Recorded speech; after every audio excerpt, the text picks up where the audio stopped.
నమస్తే welcome back to my channel MB imitation jewels and customized gifts అండి. అయితే ఒక వీడియోలో నేను చెప్పాను కదా మీకు కుకింగ్వి కూడా చూపిస్తానని. సో ఈరోజు ఒక మంచి రెసిపీతో అయితే వచ్చేసాను నేను. దానికన్నా ముందు నా ఛానల్ని ఎవరైనా ఫస్ట్ టైం చూస్తున్నట్లయితే ప్లీజ్ సబ్స్క్రైబ్ చేసుకోండి, లైక్ చేయండి, షేర్ చేయండి, కమెంట్ చేయండి. అయితే టాపిక్లోకి వెళ్ళిపోదాం.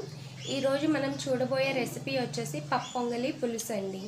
అయితే ఇది చాలామందికి కూడా తెలీదు ఎలా చేసుకోవాలి అనేది. అందుకని ఈరోజు ఈ రెసిపీ తోటి రావటం జరిగింది. ఇది ఎక్కువగా మన నెల్లూరు సైడ్ చేస్తారండి, కానీ ఇది మా అత్తయ్య వాళ్ళు నెల్లూరు సైడే కాబట్టి సో నేను కూడా చేస్తున్నాను. ఈ రెసిపీ మీతో కూడా షేర్ చేసుకుందాం అనుకున్నాను. సో ఇంకా ఆలస్యం దేనికి, వెళ్ళిపోదాం ప్రాసెస్లోకి. ఓకేనా? ఇదిగోండి, పప్పు పొంగల్ పులుసుకి మెయిన్గా కావాల్సిన ఇంగ్రీడియంట్ ఏంటంటే ముందు మనం పప్పు పొంగల్ పెట్టుకుందామండి. ఉడకటానికి టైం పడుతుంది కాబట్టి సో ముందు మనం పప్పు పొంగల్ పెట్టుకుందాం. సైడ్ పులుసు కూడా చేసుకోవచ్చు, అది కూడా చూపిస్తాను. అయితే పప్పు పొంగల్ పులుసుకి క్వాంటిటీ ఏది ఎంత తీసుకోవాలంటే మనం ఎంత క్వాంటిటీ అయితే చేసుకోవాలనుకుంటామో అంత క్వాంటిటీకి నేనైతే ఈ గ్లాస్తో వేసానండి. హాఫ్ పెసరపప్పు, హాఫ్ బియ్యం అనమాట. 50-50% వేసుకోవాలి, 1/2%. సో నేను ఇవి తీసుకున్నానండి. చూడండి, రైస్ ఇంకా పెసరపప్పు అనమాట, మూంగ్ దాల్. ఓకేనా? ముందు వీటిని వాష్ చేసుకొని ఒక గ్లాస్ రైస్ ఇంకా ఒక గ్లాస్కి మనం క్వాంటిటీ తీసుకున్నట్టయితే ఇంగ్రీడియంట్స్ 5 glasses ఆఫ్ వాటర్ పోయాలండి. ఇందులో అయితే ఒకవేళ కుక్కర్లో చేసుకోవాలి అనుకుంటే 1:2 చేసుకొని మనం ఉడికించుకొని నార్మల్ విజిల్స్ వచ్చినట్టే ఉడికించుకొని ఆ తర్వాత ఇంకొంచెం నీళ్ళు పోసుకొని చేసుకోవచ్చు, అది ఇంకో ప్రాసెస్. బట్ నేనైతే మా బాబు చిన్నపిల్లడు కాబట్టి మెత్తగా కావాలి కాబట్టి ఇందులోనే ఉడకపెడతాను. ఓకేనా? అయితే దీన్ని వాష్ చేసుకొని వేసేద్దాం. ఓకేనా? ఇదిగోండి, ఇప్పుడే శుభ్రంగా కడిగి పెట్టేసుకున్నాను అనమాట పెసరపప్పు ఇంకా బియ్యం 1:2 రేషియోలో. ఇప్పుడు 5 glasses ఆఫ్ వాటర్ పోస్తున్నాను.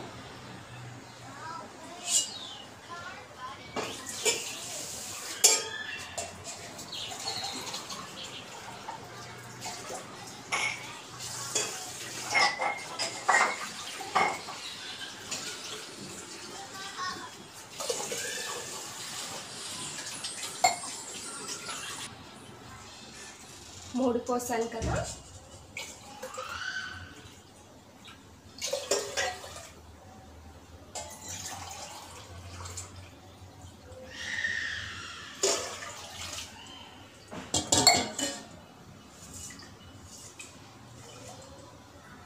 ఇదిగోండి, స్టవ్ వెలిగిస్తున్నాను.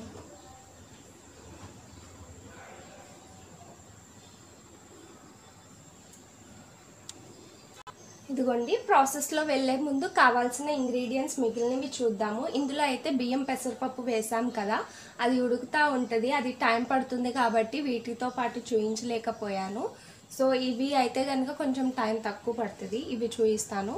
ఇవి ఇంగ్రీడియంట్స్ ఏంటంటే పులుసులోకి కావాల్సిన ఇంగ్రీడియంట్స్. పులుసులోకి పౌడర్ చేస్తామండి, మనం చారులోకి చేసుకుంటాం కదా, అలా పులుసులోకి చేస్తామన్నమాట. దాంట్లోకి ఇంగ్రీడియంట్స్ పడతాయి. ఇవి పచ్చిశనగపప్పు అండి. నేను ఒక 2 గరిటెలు తీసుకున్నాను పచ్చిశనగపప్పు. ఒక 6 ఎండుమిరపకాయలు తీసుకున్నాను. కొంచెం కరివేపాకు తీసుకున్నాను. ఇంకా కొంచెం జీలకర్ర తీసుకున్నాను. ఓకేనా? ఇది పులుసు పిండికి కావాల్సిన ఇంగ్రీడియంట్స్. ఇవి పులుసులోకి వేయాల్సిన ఇంగ్రీడియంట్స్ అండి.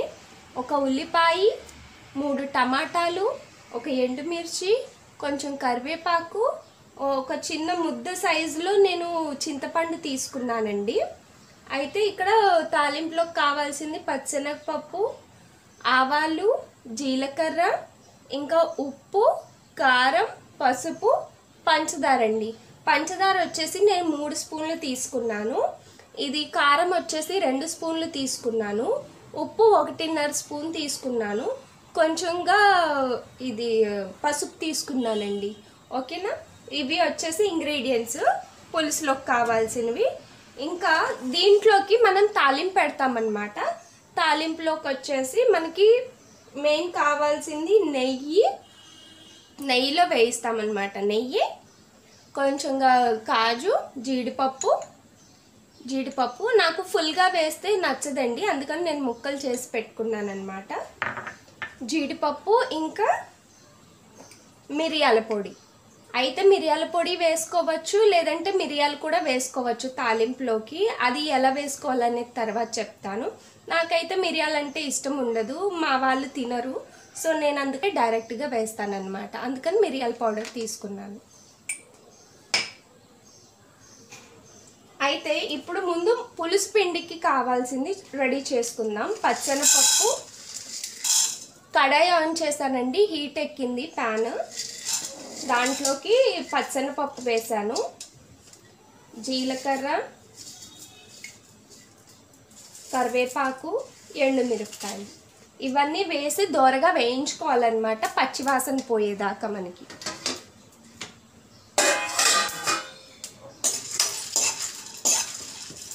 ఇది మళ్ళీ మనం చల్లార్చుకొని పౌడర్ పట్టుకోవాల్సిన అవసరం ఉంది. సో అందుకని ముందు ఇదే చేస్తున్నాను. ఇది చల్లారిపోయేలోపు మనం పులుసు ప్రాసెస్ చేసుకోవచ్చు.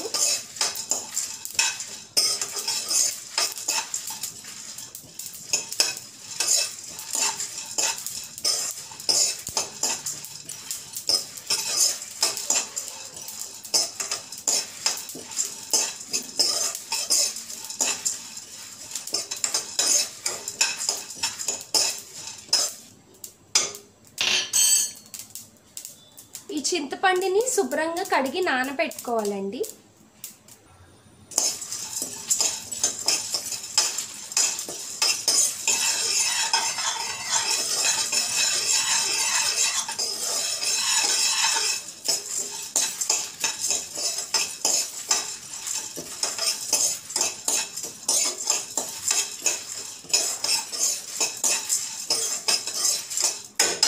ఇదిగోండి, మనకి పప్పులు వేగిపోయాయి కదా. వేగిపోయిన తర్వాత ఒక మంచి ప్లేట్లోకి ట్రాన్స్ఫర్ చేసుకుందాం.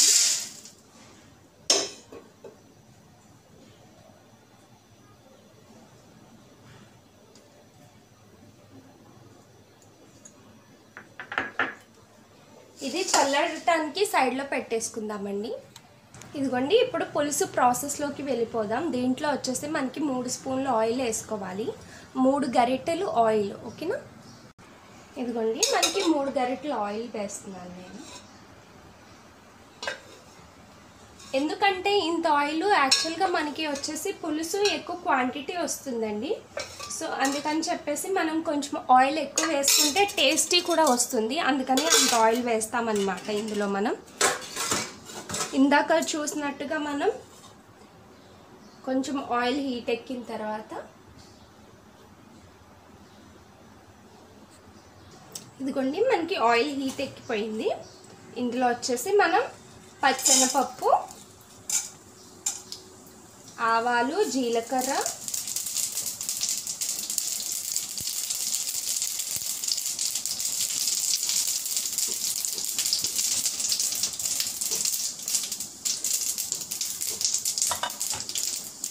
ఎండుమిరపకాయ, కొంచెం కరివేపాకు ఇవన్నీ వేసి బాగా వేయించుకోవాలండి.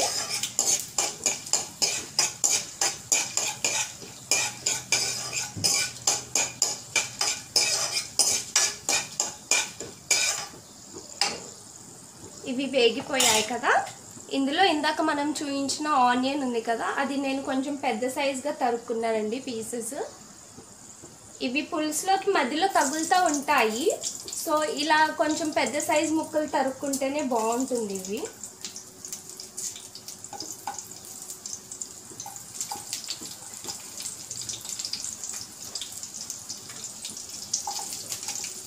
ఇదిగోండి, ఇవి వేగుతూ ఉంటాయి. ఈలోపు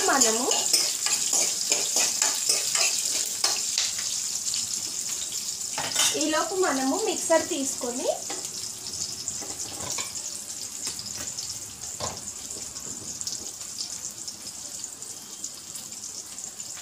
శుభ్రంగా కడిగి పెట్టుకున్న టమాటాలు ఉన్నాయి కదా, ఇందాక 3 టమాటాలు తీసుకున్నానండి. 3 టమాటాలు కూడా ఇవి మనం మిక్సర్ పట్టుకోవాలి. జ్యూస్ చేసుకొని వేసుకున్నట్లయితే టేస్ట్ బాగుంటుంది. నార్మల్గా వేస్తే కనుక ఆ టేస్ట్ రాదనమాట. ఇవి నార్మల్ టమాటాలు కదండి, నాటు టమాటాలు అంటాం కదా మన సైడ్, అవి అనమాట. నార్మల్ టమాటాలు అయితే 2 వేసుకుంటే సరిపోతుంది, దానికి పులుపు ఎక్కువ ఉంటుంది. ఇందులో పులుపు ఎక్కువ ఉండదు కాబట్టి నేను 3 వేస్తున్నాను. పైగా నేను పులుసు చేసే క్వాంటిటీ కూడా ఎక్కువ ఉంటుంది. సో ఆ పులుపు రావడం కోసం, ఆ టేస్ట్ రావడం కోసం నేను 3 వేస్తున్నాను. ఉల్లిపాయలు వేగిపోయాయి కదా, ముందుగా గ్రైండ్ చేసి పెట్టుకున్న టమాటా జ్యూస్ వేసుకుంటున్నాను నేను. ఉల్లిపాయలు వేగిపోయాయి కదా, టమాటా జ్యూస్ వేసుకున్నాను. అయితే అది కూడా ఉడికిపోయింది, ఫ్రై అయిపోయింది, చక్కగా పచ్చి వాసన పోయింది. ఇప్పుడు వచ్చేసి చింతపండు రసం వేస్తున్నాను నేను ఇందులో. మన పులుపుకి తగ్గట్టు మనం చింతపండు వేసుకోవచ్చు. నేనైతే కొంచెం పులుపు, ఉప్పు, కారం అన్నీ సమపాలనలో వేస్తాను కాబట్టి టేస్ట్ బ్యాలెన్స్డ్గా ఉంటుందండి. అయితే ఇందులో మనం పంచదారకి బదులు పంచదార అవాయిడ్ చేసి బెల్లం కూడా వేసుకోవచ్చు.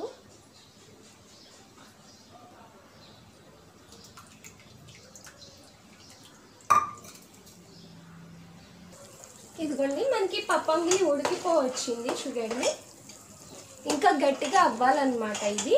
ఈ టైం అప్పుడు మనం ఉప్పు వేసుకుంటే చాలా తొందరగా ఉడుకుతుంది, మెత్తగా ఉడుకుతుంది, ఇంకా టేస్ట్ కూడా బాగా పట్టుకుంటుంది.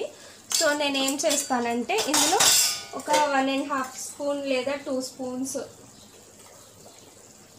స్పూన్స్ నేను ఉప్పు వేసాను. మాది చూడండి చాలా చిన్న స్పూన్ అన్నమాట ఇది. ఇదిగోండి, మనకి పులుసు వచ్చేసి బాగా వేగిపోయిందన్నమాట. ఇలాంటప్పుడు ఏంటంటే మనం పెట్టుకున్న ఉప్పు, పసుపు, కారం, ఇంకా పంచదార అన్నీ ఇందులోనే వేసేసుకోవాలన్నమాట. చూడండి, అన్నీ వేసేస్తున్నాను కదా. ఇలా వేసుకుంటే ఏంటంటే తొందరగా కరుగుతుంది. వాటర్ పోసుకోక ముందు వేసుకుంటే ఇంకా బాగా డిజాల్వ్ అవుతుంది, టేస్ట్ కూడా బాగా పట్టుకుంటుంది. సో అందుకని నేను పులుసు ఇది కొంచెం పచ్చితనం పోగానే చింతపండు నేను ఇవన్నీ ఇప్పుడే వేసేస్తాను అన్నమాట. ఇది కరగడానికి ఒక 2 మినిట్స్ పడుతుందండి. ఈలోపు మనం ముందుగా వేయించి పెట్టుకున్న, ఇందాక పులుసు కోసం వేయించి పెట్టుకున్నాం కదండి, పచ్చెనపప్పు, జీలకర్ర, ఎండుమిరపకాయలు, ఇంకా కరివేపాకు, అవి మిక్సర్లో వేసి మిక్సర్ పట్టుకుంటాము.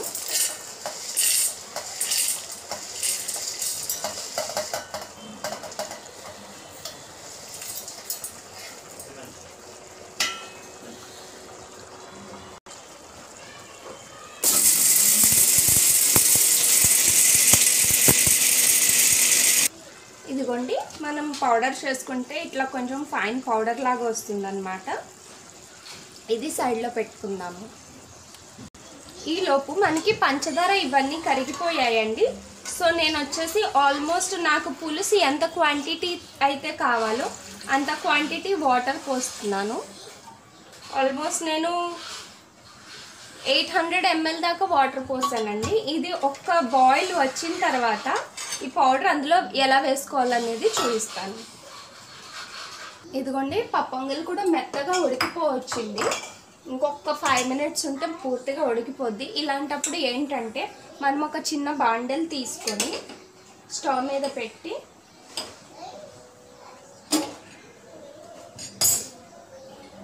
అందులో కొంచెం నెయ్యి వేసుకుందామండి.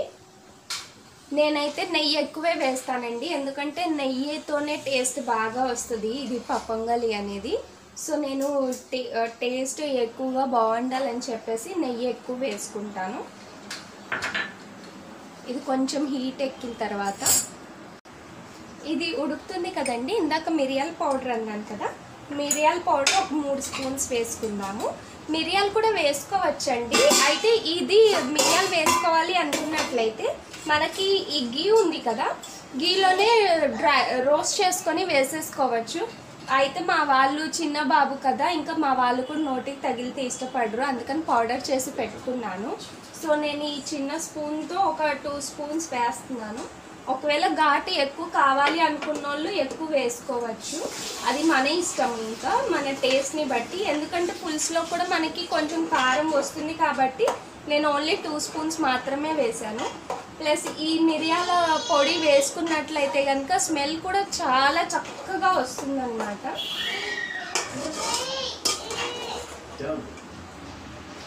ఇదిగోండి నెయ్యి వేడెక్కేసింది అనమాట. ఇలాంటప్పుడు మనం కొంచెం జీలకర్ర,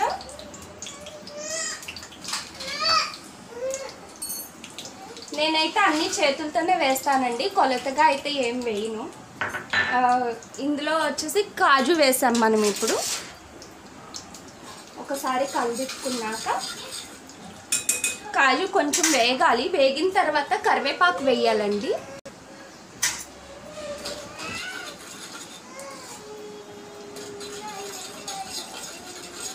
ఇదిగోండి కరివేపాకు తీసుకున్నాను, కరివేపాకు వేస్తున్నాను.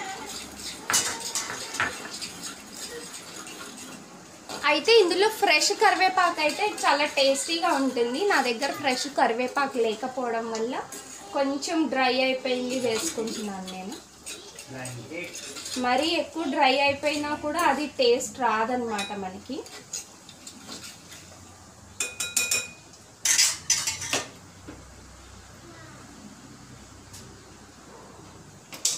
ఇదిగోండి ఇది ఉంది కదా తాలింపు మనకి.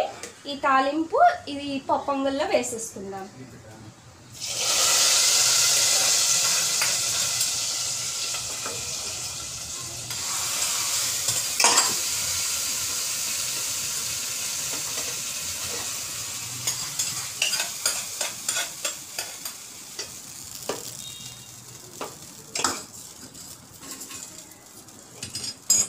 ఇదిగోండి ఇలా వేసేసుకున్న తర్వాత తాలింపు మనం బాగా కలిదిప్పుకోవాలి.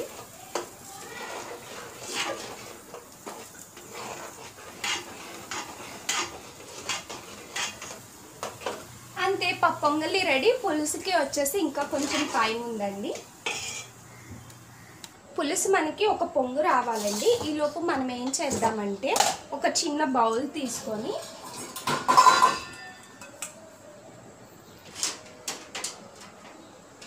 అక్కడ పులుసు ఉడుకుతుంది చూస్తున్నారు కదా, ఒక చిన్న బౌల్ తీసుకొని మన పులుసు క్వాంటిటీని బట్టి పౌడర్ పడుతుంది అనమాట. ఇప్పుడు ఇంత పులుసుకి వచ్చేసి నేను ఏం చేస్తున్నానంటే ఒక 2 స్పూన్స్, మనకి చిక్కదనం ఎక్కువ కావాలంటే పౌడర్ ఎక్కువ తీసుకోవచ్చు. ముందుగా చేసి పెట్టుకున్న పచ్చెనపప్పు పౌడర్ ఉంది కదండి, అది నేను ఒక 2 స్పూన్స్ తీసుకున్నాను అనమాట. దీన్ని కొంచెం వాటర్లో కలపాలండి.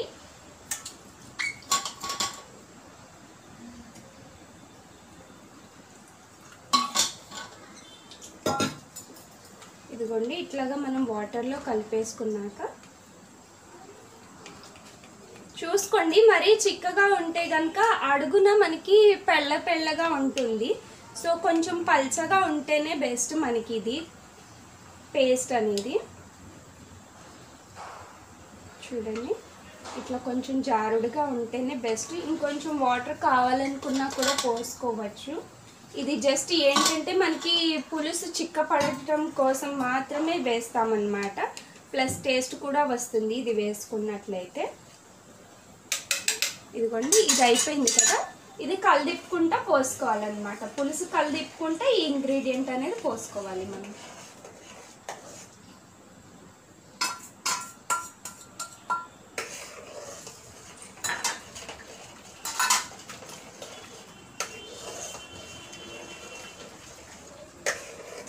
ఇదిగోండి ఇందాక వాటర్ లాగా ఉంది, ఇప్పుడు కొంచెం చిక్క పడింది. ఇది వేడి మీద కాబట్టి ఇలా అనిపిస్తుంది, చల్లారితే ఇంకా చిక్క పడుతుంది మరి.